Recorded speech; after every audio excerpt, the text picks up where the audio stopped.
최근에 제가 이렇게 보게 된 교육 분야의 연구 결과 가운데 이런 것들이 있었습니다. 실력이 거의 비슷한 학생들을 두 부류로 이렇게 나눈 이후에 한쪽의 아이들에게는 좋은 이야기를 굉장히 많이 들려줬어요. 칭찬해주고 격려해주고 자신감을 주고 감동적인 이야기를 해주었습니다. 반면에 한쪽에 있는 아이들에게는 잘못한 것을 지적하고 꾸짖고 그들의 마음을 어둡게 하는 그러한 이야기를 해주었어요.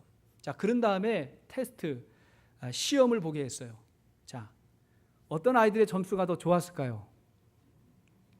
말할 것도 없이 좋은 마음, 긍정적인 마음을 가지고 시험을 본 아이들의 성적이 더 좋았습니다.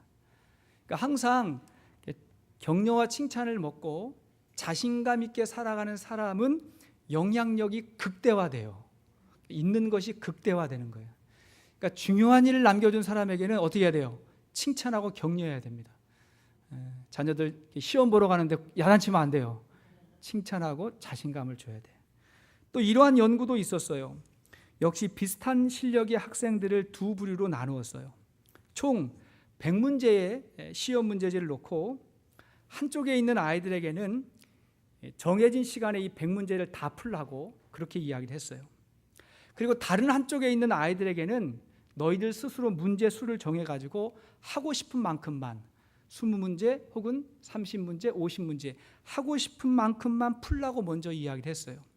그리고 그 문제를 다 풀고 나서 남은 시간에 나머지도 한번 또 해보라고 그렇게 했어요. 결국은 모두가 다 100문제를 다 풀게 되었는데, 자, 어느 쪽 아이들의 점수가 더 좋았을까요? 역시 억압이 아니라 자율성을 부여한 아이들의 점수가 훨씬 더 높았습니다. 이와 비슷한 여러 가지 객관적인 자료를 우리가 많이 볼 수 있는데, 자, 그러한 것을 볼 때에 믿음의 사람이 세상을 영향력 있게 살아간다는 것은 지극히 당연한 것입니다. 우리는 항상 하나님의 사랑과 위로와 격려 가운데 살기 때문에 그렇습니다. 오늘도 이 예배 가운데 주시는 하나님의 위로와 격려와 축복이 있기를 바랍니다. 또한 우리는 이 세상을 억지로가 아니라 자율적인 사명을 가지고 살아요. 따라합시다. 사명입니다.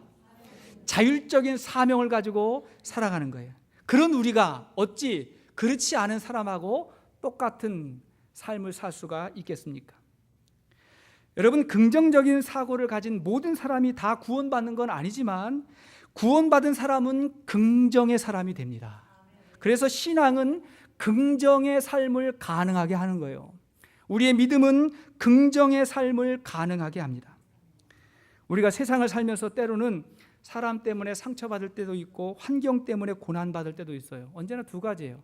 사람 때문에 상처받고 환경 때문에 어려워지는 건데, 그러한 어려움과 상처가 쌓이다 보면 삶을 부정적으로 보고 세상을 냉소적으로 차갑게 볼 때가 있어요. 그렇게 보다 보면 이 눈꼬리가 위로 올라가요. 이렇게 쫙 날카로워져요. 그렇게 세상을 보면 그런 삶이 되는 거예요. 그렇게 보니까 그렇게 되는 거예요. 그러나 우리는 세상만 보지 않고 하나님을 봅니다. 그리고 하나님의 약속을 믿습니다. 그래서 긍정의 삶이 됩니다. 자, 오늘 본문의 저자인 사도 바울에게도 아픔과 상처가 있었어요. 그는 예수님을 만난 이후에 이방인을 위한 사도로 사명을 받은 이후에 세계 곳곳을 다니면서 전도자의 삶을 살게 됐습니다. 그런 바울에게 가장 큰 상처는 자신이 복음을 전해서 예수 믿게 된 그 사람들에게 배신을 당한 거예요. 상처를 받게 된 거예요. 바울은 사역이 그랬죠. 하나의 교회를 세우고 얼마간의 성장을 하게 되면 이제 그곳을 떠나서 다른 곳에 가서 또 전도를 하고 사역을 하는 순회 전도자였고 선교사였어요. 그런데 바울이 떠난 이후에 참 가슴 아픈 일들이 벌어지게 된 거예요. 그 교회 가운데 말이죠. 바울이 전해준 복음 이외에 다른 복음을 가르치는 거짓 교사들이 나타나게 됐어요. 그들이 그 공동체 안에서 사도 바울은 사도도 아니다. 사도 바울은 예수님의 12제자 가운데 없었고 사도도 아니다. 심지어 바울을 배척하게 하는 여러 가지 일들이 일어나게 되었습니다. 그리고 얼마나 마음이 아프겠어요. 정말 힘들게 그런 일들을 했는데 말이죠. 자, 그런데 이러한 분위기에 불을 붙이는 사건이 일어나게 됩니다. 바울이 고린도 교회를 방문하겠다고 약속해 놓고는 그 약속을 지키지 못하게 된 거예요. 자, 그러자 바울에 대한 의심과 논란이 더 거세게 일어나게 되었어요. 그래서 고린도 후서 1장은 이러한 비난과 오해에 대한 바울의 해명으로 시작이 됩니다. 그래서 오늘 본문의 내용은 뭐냐면 한마디로 이런 거예요. 따라합시다. 나를 믿어주세요. 옆에 있는 분들에게 한번 이야기합시다. 나를 믿어주세요. 예. 그러니까 나 때문이 아니라 하나님 안에서 나를 믿어주세요. 그렇게 이야기하는 거예요. 여러분, 우리에게도 같은 상황이 있을 수가 있어요. 우리는 사람에게 상처를 입고 상황에 의해서 고난받을 때가 있습니다. 그럼에도 불구하고 우리는 부정적인 인생관이 아니라 사람을 믿어주고 상황을 받아들이는 긍정적인 인생관이 필요합니다. 이것은 인격의 문제가 아니라 신앙의 문제라고 저는 생각합니다. 자, 그렇다면 왜 그래야 될까요? 어떻게 우리가 그런 삶을 살 수가 있을까요? 자, 첫째로 하나님의 신실하신 약속 때문입니다. 자, 하나님의 신실하심을 믿기 때문에 그렇습니다. 자, 오늘 본문 15절에서 17절까지를 보십시오. 그 배경에 대해서 이야기하는 거예요. 자, 15절에서 17절까지 시작. 내가 이 확신을 가지고 너희로 2번 은혜를 얻게 하기 위하여 먼저 너희에게 이르렀다가 너희를 지나 마게도냐로 갔다가 다시 마게도냐에서 너희에게 가서 너희의 도움으로 유대로 가기를 계획하였으니, 여기 보십시오. 너희에게 가기로 2번이나 어떻게 했다고요? 계획했다고요. 내 의도는 원래 그거였다는 거예요. 했으니 17절 시작. 이렇게 계획할 때에 어찌 경솔히 하였으리요? 혹 계획하기를 육체를 따라 계획하여 예 하면서 아니라 하는 일이 내게 있겠느냐. 말씀이 뭐냐면요, 사도 바울이 고린도 교회에 가려고 그렇게 계획했으나 그렇게 되지 못했다는 것입니다. 결과적으로 그렇게 되지 못했다. 자, 그리고 이어서 18절 말씀 보십시오. 18절 시작. 하나님은 미쁘시니라 우리가 너희에게 한 말은 이해하고 아니라 함이 없노라. 여기를 보니까 하나님은 미쁘시니라. 갑자기 하나님이 미쁘다는 말이 나와요. 미쁘다는 말이 무슨 말입니까? 신실하다는 거예요. 믿을 만하다. 누가? 하나님은 신실하시고 믿을 만한 분이시다. 자, 그런 하나님의 신실하심을 믿는다면 그 하나님을 보고서라도 나를 믿어달라는 거예요. 믿어달라는 거예요. 여러분, 하나님 안에 있는 자들은 말과 행실이 다르지 않다는 것입니다. 아멘이십니까? 말과 행실이 다르지 않아요. 내가 너희에게 가려고 했던 계획이 사실인데 더 좋은 마음을 가지고 더 좋은 상황 속에 가는 것이 하나님의 뜻이라는 것을 내가 알게 됐다는 거예요.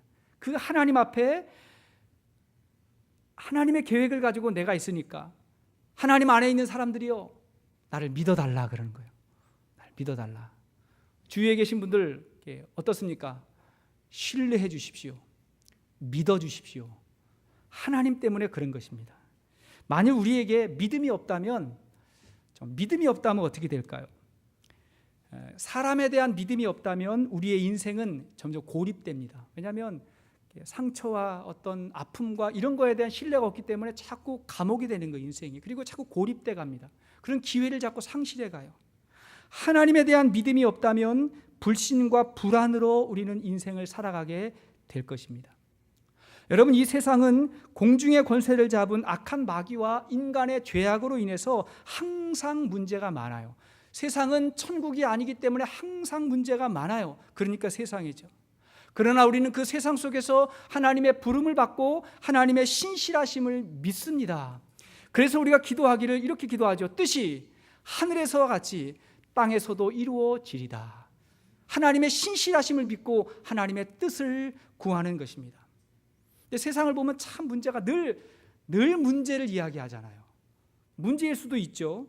요즘에 그 언론에서 신문에서 하는 이야기를 보면 이제 각 나라들마다 고령화 사회 때문에 걱정을 많이 해요. 그죠?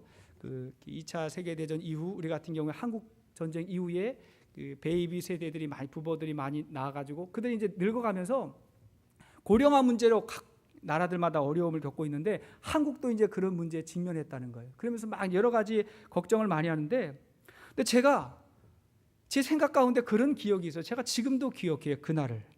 제가 초등학교 때 우리 대한민국 남한 인구가 4천만이 넘는다고 걱정을 했어요. 4천만이 넘는다. 학교에서 그 표를 쓰고 포스터 막 같은 거 미술 시간에 그리면서 막 그렸잖아요. 그러면서 표가 뭐였어요? 아들, 딸 구별 말고 둘만 낳아 잘 기르자. 막 그런 거 했거든요. 막 했어요. 그날을 제가 지금도 기억하는데 제 친구하고 아무것도 모르, 지금 사가 아무것도 모르면서 야, 오늘이 우리나라 인구가 4천만이 넘는 날이래. 그러면 저는 우리나라가 망하는 줄 알았어요. 뭔지도 모르면서 막 4천만 명이 넘는 날이래. 막 그렇게 얘기를 했었거든요. 근데 그런 시간이 지나고 이제는 아이를 낳지 않는다고 문제래요. 5천만이 좀 넘거든요. 이제는 적다고 문제, 적다고. 물론 문제일 수 있죠. 그러니까 대책을 마련해야죠. 그러나 뭐 그렇게 큰 문제가 되겠어요. 정년을 좀 늘리면 되잖아요. 올해들 사시니까 한 10년쯤 늘려가지고 일 더 많이 하시라고. 리타이어하고 나면 그때부터 외로워지고 또 우울증 생기고 그러니까 정년을 좀 늘리고, 그 다음에 많이 들어가던 국가의 교육비를 좀 의료비와 복지비로 좀 돌리면 되지 않을까? 제가 정치하고 싶어서 이런 얘기하는 거 절대로 아니고, 문제가 있지만 얼마든지 풀 수 있는 지혜가 우리에게 있다고 저는 생각합니다. 요즘 세계는 기후 문제로 걱정이 많아요. 분명 기후 변화에 분명히 문제가 있어요. 요즘 들려오는 이야기가 뭐예요?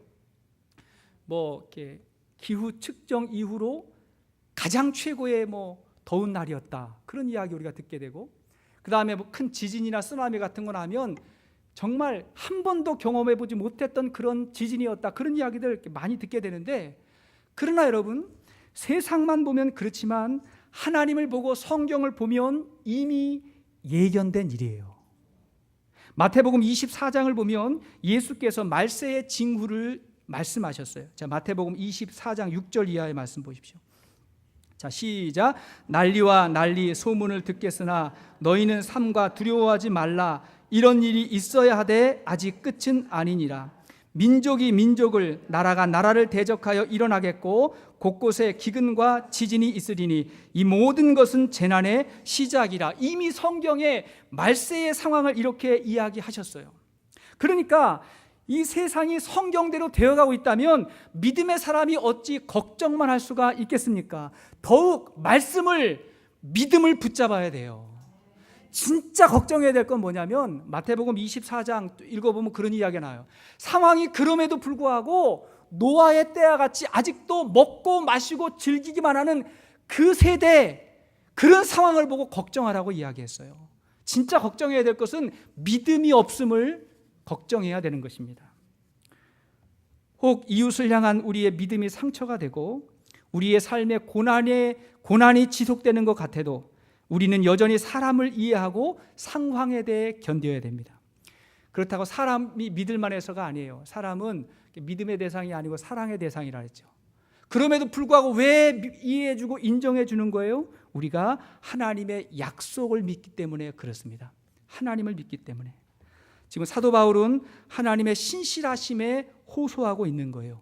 이 일도, 이 상황에도 하나님의 뜻이 있을 것이다.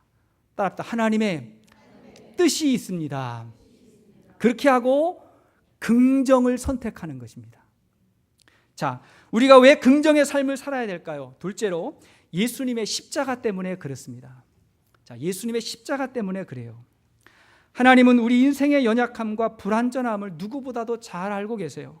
하지만 하나님은 저와 여러분들을 절대로 포기하지 않으십니다. 그 증거는 바로 독생자 예수님을 우리를 위해 보내주셨고 고난받게 하실 정도로 우리를 사랑하시고 우리를 구원하시기 때문에 그렇습니다. 그 십자가를 보면 십자가는 하나님의 긍정이에요. 뭐예요? 포기하지 않겠다는 거예요. 내가 너희들 포기하지 않겠다. 자, 19절 20절 말씀 보십시오. 19절 20절 시작. 우리 곧 나와 실루아노와 디모데로 말미암아 너희 가운데 전파된 하나님의 아들 예수 그리스도는 예하고 아니라 함이 되지 아니하셨으니 그에게는 예만 되었느니라.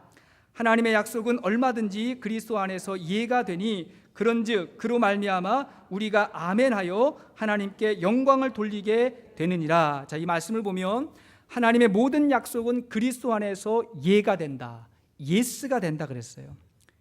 이 말이 무슨 말입니까? 하나님의 모든 약속이 그리스도 안에서 이루어졌다, 성취됐다는 거예요. 뿐만 아니라 그리스도 예수 안에서 살아가는 삶은 예가 된다, 아멘의 삶이 된다는 거예요. 이 뭐라 했어요? 아멘 한다 그랬죠. 따라해보세요. 아멘. 아멘이 무슨 말이에요? 예, 그렇게 될 줄로 믿습니다. 예, 나도 그렇게 동의합니다. 우리가 어떤 이야기를 들었을 때, 특별히 말씀을 들었을 때 우리 마음 가운데 혹 아닌 것 같고 혹 불신앙의 마음이 혹 찾아올 수 있지만, 그럼에도 불구하고 아멘 하면서 우리의 믿음을 결정하는 거예요. 아멘. 여러분, 아멘 신앙은 굉장히 중요한 것입니다. 아멘 하십시오. 아멘 하십시오. 아멘. 그렇게 되기를 내가 원합니다. 믿습니다. 아멘 하는 거예요. 그러므로 우리가 하나님의 신실하심을 믿고 그리스도 예수 안에 살아가고 있다면 우리는 긍정의 사람이 되는 것입니다. 혹시 주위의 사람이 힘들게 하거든 혹 그를 도저히 받아주기가 어렵다면 예수님을 바라보십시오. 그리고 그에게도 예수님을 전해보십시오. 그럼 십자가 위에 계신 예수께서 우리를 위로해 주실 것이고, 그리고 그의 삶에도 예수님께서 개입하셔서 그의 인생을 변화시켜 갈 것입니다. 왜? 예수님은 긍정의 사람이니까. 자, 히브리서 2장 18절 말씀 보십시오. 히브리서 2장 18절 시작. 그가 시험을 받아 고난을 당하셨은즉 시험 받는 자들을 능히 도우실 수 있느니라. 자, 그는 누구예요? 예수님도 시험 받아 고난 당하셨기 때문에 시험 받는 우리를 능히 도우실 수 있느니라 말씀하셨잖아요. 자, 3장 1절 시작. 그러므로 함께 하늘의 부르심을 받은 거룩한 형제들아, 우리가 믿는 도리의 사도이시며 대제사장이신 예수를 깊이 생각하라. 고난 가운데 있거든, 어려움 가운데 있거든 예수를 깊이 생각해라. 그분은 예스라는 거예요. 아멘이라는 거예요. 그 믿음 가지고 서라는 것입니다. 작년 6월에 사우스 캐롤라이나의 찰스턴에 있는 117년 된 흑인 감리교회에서 총기 난사 사건이 있었습니다. 사건이 발생한 날은 수요 성경 공부 예배 시간이었어요. 이렇게 예배 드리는 그런 날이었어요. 범인은 이 성경 공부에 참여하는 것처럼 이렇게 교회에 들어왔다가 갑자기 중간에 총을 꺼내가지고 흑인 목사님과 성도들을 향해서 총을 쏘았어요. 이 사고로 인해서 주 상원 의원이기도 했던 담임 목사님과 9명의 성도들, 총 10명의 성도들이 죽었습니다. 이 사건이 우리에게 다르게 느껴지는 이유는 뭐예요? 어디에서 벌어졌다고요? 교회에서. 예배드리다 그런 일이 벌어졌으니까 굉장히 충격이었죠. 굉장히 충격이었습니다. 사건의 범인은 21살의 딜란 루프라는 백인 우월주의자였어요. 그는 흑인에 대한 오랜 증오심에 이 범행을 계획했고 사건 후에 곧바로 잡혀갔습니다. 곧바로 잡혔어요. 그리고는 사우스 캐롤라이나 주의 관례에 따라서 이 재판이 굉장히 빠르게 진행이 되었고, 그리고 이 재판 중에 유가족들이 범인에게 한마디씩 하는 그런 순서가 있답니다. 재판 중에 가족들이 그 범인에게 한마디씩 하는 거예요. 그리고 그 장면이 CNN을 통해서 생중계되었고, 그때 이 범인에게 무수한 증오와 분노를 표해도 이상할 것이 없는 그러한 상황이었어요. 그러나 그 사건 현장에서 자기 아들이 죽어가는 것을 직접 목격했던 펠리시아 샌더스는 이렇게 말했어요. 우리는 두 팔을 벌려 너를 성경 모임에 받아들였지만 너는 내가 알기로 세상에서 가장 아름다운 사람들을 죽였다. 내 몸에 있는 살 오락이 하나하나가 모두 아프고 나는 예전처럼 살아가지 못하겠지만 하나님께서 너에게 자비를 베풀어 주기를 기도하겠다. 이렇게 말했어요. 그 사고로 어머니를 잃은 네이딘 콜리어라는 여인이 이렇게 말했습니다. 너를 용서해달라고 하나님께 기도하겠다. 엄마를 다시 안을 수 없고 함께 얘기할 수도 없으며 많은 이들이 너 때문에 고통스럽겠지만 하나님은 너를 용서할 것이고 나도 너를 용서한다. 이렇게 이야기했어요. 그 외에 많은 사람들이 비슷한 고백을 했어요. 이러한 현상을 보면서 한 유족이 언론에 이렇게 이야기를 했어요. 이는 우리가 지금까지 사랑으로 살아왔으며 이번 사건도 사랑을 유산으로 남길 것이며 증오는 결코 사랑을 이길 수 없다는 것을 보여주는 증거입니다. 이렇게 말했어요. 이 장면이 전국에 생중계되면서 전 국민을 감동하게 했어요. 여러분 어떻게 이런 일이 가능할까요? 과연 우리에게 이런 일이 닥친다면 여러분 어떻게 하시겠어요? 제가 예배 중에 제가 죽었어요. 제가 여러분 어떻게 우리가 반응할 거예요? 어떻게 생각할 거예요? 우리 모두는 확신할 수 없어요. 정말 확신할 수 없어요. 그러나 성경의 가르침은 분명합니다. 그 모습이 바로 예수님의 모습이라는 거예요. 그리고 그것이 예수 안에서 예수를 바라보고 있는 사람들의 긍정의 삶이라는 것입니다. 여러분 믿습니까? 예수 안에 있는 사람들의 고백이에요.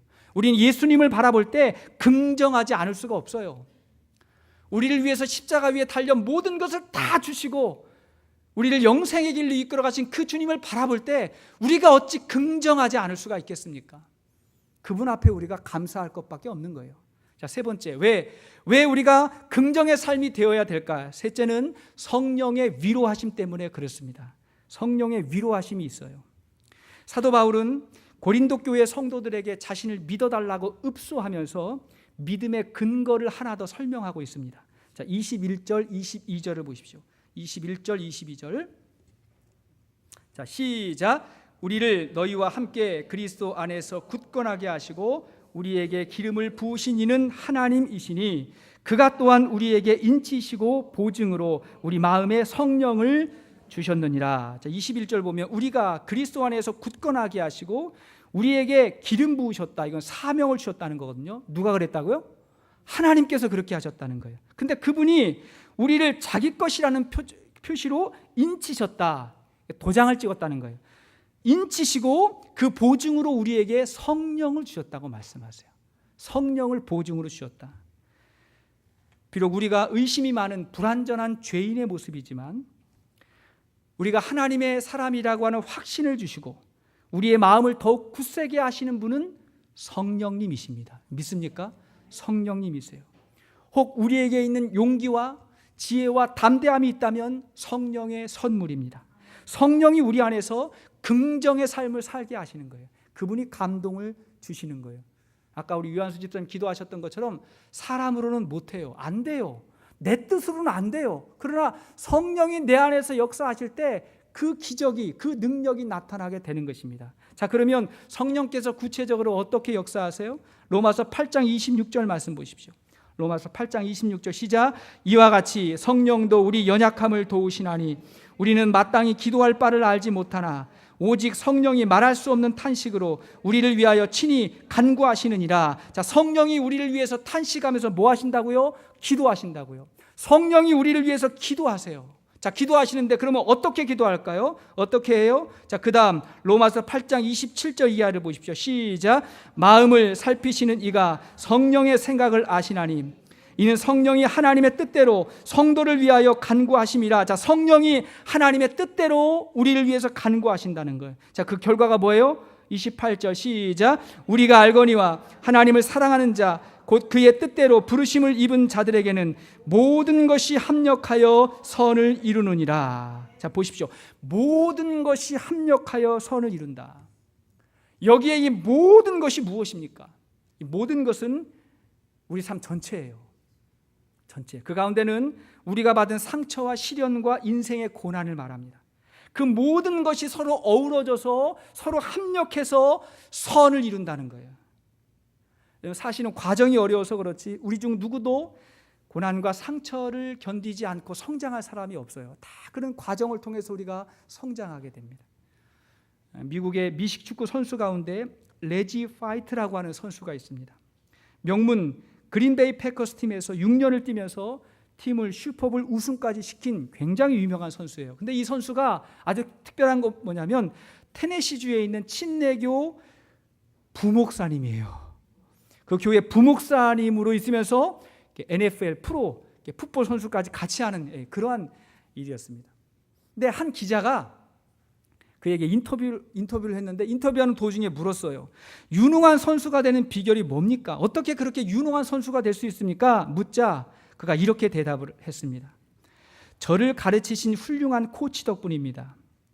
처음 선수 생활을 시작했을 때 넘어지는 법부터 가르쳐줬습니다. 이렇게 말했어요.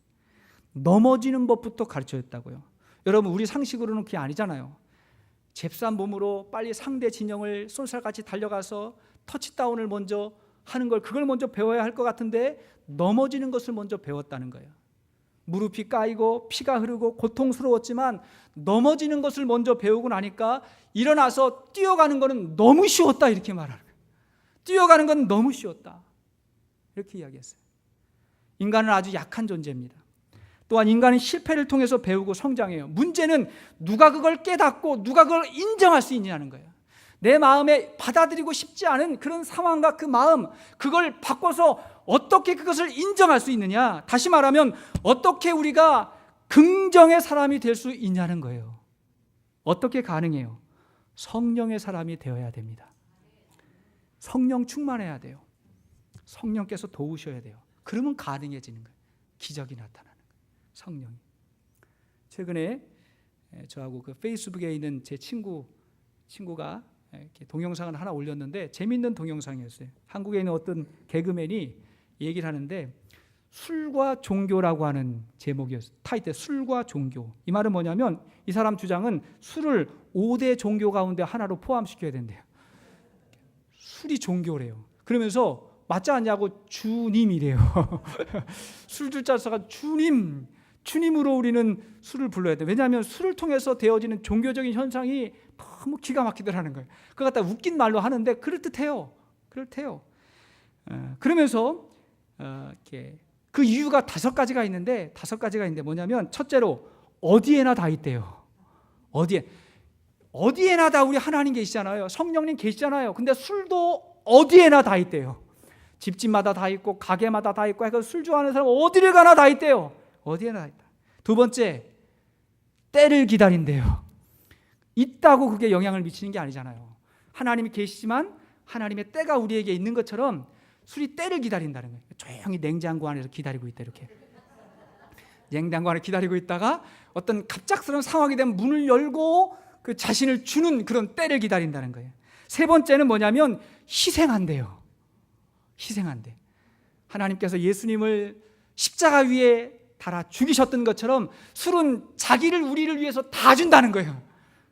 다 주잖아요. 먹어야 되잖아요. 희생한대요. 그러면 네 번째 기적이 나타난다는 거예요. 기적이 나타나는 거예요. 여러분 성령 가운데 기적이 있다고 저는 믿습니다. 있잖아요. 사랑할 수 없는 사람을 사랑하게 되고 용서하기 어려운 사람을 용서하게 되고 그 다음에 잘 변화되지 않았던 사람이 변화되는 정말 초자연적인 능력이 나타나는 것처럼 술이 기적을 행해요. 그래서 술 마시잖아요. 술 취하잖아요. 그러면 전에 할 수 없었던 말들을 막 해요. 사랑 고백을 못했던 남자가 술김에 사랑 고백을 하고 직장 상사에게 화가 너무 많이 났는데 말하지 못하다가 같이 술 마시면서 막 이야기를 하게 돼. 용기가 났어요. 용기가. 그리고 그 다음날 되면 다 잊어버리는 기적이 나타나요. 다 잊어버려요. 마지막 5번째는 뭐냐면 성결하게 하고 정결케 한대요. 성령이 우리에게 오면 우리의 죄가 씻어지면서 성결하게 되는 것처럼 술을 먹게 되면 그 술이 안에 들어왔다가 술이 이 내 안에 있는 다른 찌꺼기들 나쁜 것들을 다 가지고 올라와서 애꿎하면서 다 토해낸대요. 그 몸이 정결해진대요. 그럼 무아지경에 빠진대. 무아지경. 내가 지금 어디에 있는지 어디에 와 있는지 자기의 행동을 모르는 그런 무아지경에 이르게 한대요.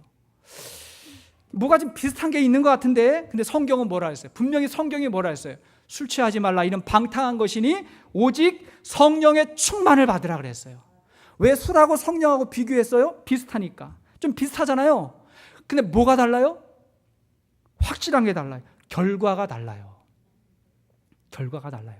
성령 충만하면 우리에게는 좋은 하나님의 역사가 나타나요. 근데 술 취하면요 우리의 인생이 파괴됩니다. 정말 파괴돼요. 정말 우리가 평생 동안 쌓아놨던 것들, 이루었던 것들, 명예들, 많은 것들을 한순간에 잃어버리는 일들이 얼마나 많이 있습니까? 또 하나 성령의 사람은 긍정의 사람이 되지만 술을 즐기면 부정의 사람이 돼요. 부정의 사람이 됩니다. 제가 알코올 중독자들 제가 몇 명 이렇게 아는 사람이 있는데 뭐가 문제냐면 생각이 문제예요. 너무 걱정이 많고 염려가 많고 문제가 많아서 그래서 술을 마신다는 거예요. 술이 싫대 자기는. 정말 싫은데 염려와 걱정 때문에 안 마시지 않으면 안 되니까 마신다는 거예요. 그러니까 제 생각은 그거 안 마시면 염려와 근심도 없을 것 같은데 그거 마셔서 더 많은 염려와 근심 속에 빠져버려요. 왜 그래요? 부정의 사람이 되기 때문에 그러는 거예요. 다른 것입니다. 사랑하는 여러분, 긍정에는 위대한 힘이 있어요. 우리는 하나님의 신실하심을 믿습니다. 우리는 우리를 구원하시기 위해서 고난받으신 예수 그리스도를 믿습니다. 그리고 우리는 우리 삶의 모든 것을 통해서 하나님의 선을 이루는 성령의 역사를 믿습니다. 그래서 우리가 하나님을 선택한다는 것은 긍정을 선택한다는 거예요. 그게 우리 신앙이에요. 내가 하나님을 믿는다. 이 의미는 뭐냐면 내가 어떤 상황에서도 내가 긍정을 선택하겠다고 하는 그 의미하고 같은 것입니다. 그래서 오늘도 우리는 긍정의 삶을 살아갑니다. 옆에 있는 분들에게 한번 격려하시고 찬양하시겠습니다. 항상 긍정의 삶을 살아가십시다. 시작.